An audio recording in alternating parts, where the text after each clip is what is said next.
പഴയ വീട്ടിൽ നിന്ന് പുതിയ വീട്ടിലേക്ക് പോയപ്പം എൻ്റെ എല്ലാ പ്രിയപ്പെട്ട ചെടികളും ഞാൻ കൊണ്ടുപോയി. പക്ഷേ എൻ്റെ ഹൃദയം ഞാൻ ഈ വീട്ടിൽ തന്നെ വെച്ചിട്ടാണ് പോയത്. ഹൃദയം എന്ന് ഉദ്ദേശിച്ചത് എൻ്റെ മുന്തിരി ചെടിയാണ് കേട്ടോ. മുറ്റത്തിൻ്റെ ഒരു സൈഡിലായിട്ട് ഡയറക്റ്റ് മണ്ണിൽ നട്ടുപോയതുകൊണ്ട് ഇദ്ദേഹത്തിനെ എങ്ങനെ ഞാൻ കൊണ്ടുപോകാനാ? ഒരു കുഞ്ഞി കമ്പിൽ 2 ഇലകളുമായിട്ട് കിട്ടിയ എൻ്റെ ആ മുന്തിരിച്ചെടീനെ ഇത്രയും വലിയ തടിമാടനാക്കി വളർത്തിയെടുക്കാൻ ഞാൻ എന്തുമാത്രം പാടുപെട്ടെന്നറിയാവോ?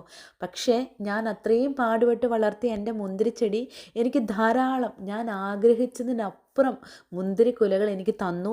അതും നല്ല മധുരമുള്ള മുന്തിരിക്കുലകൾ. മഴയായതുകൊണ്ട് ഞാൻ പ്രത്യേകിച്ചൊന്നും പണിയാൻ നിൽക്കുന്നില്ല. നല്ല രീതിയിൽ വെയിലൊക്കെ വന്നതിന് ശേഷം വെട്ടിയൊതുക്കി പഴയ രീതിയിൽ സുന്ദരനാക്കി എടുക്കണം കേട്ടോ. അപ്പം എൻ്റെ മുന്തിരിച്ചെടിയിലെ പഴയ ഇലകളൊക്കെ മുന്തിരിച്ചെടി തന്നെ സ്വയം കരിച്ചിട്ട് പുതിയ തളിർപ്പുകളൊക്കെ ഉണ്ടാകുന്നുണ്ട്.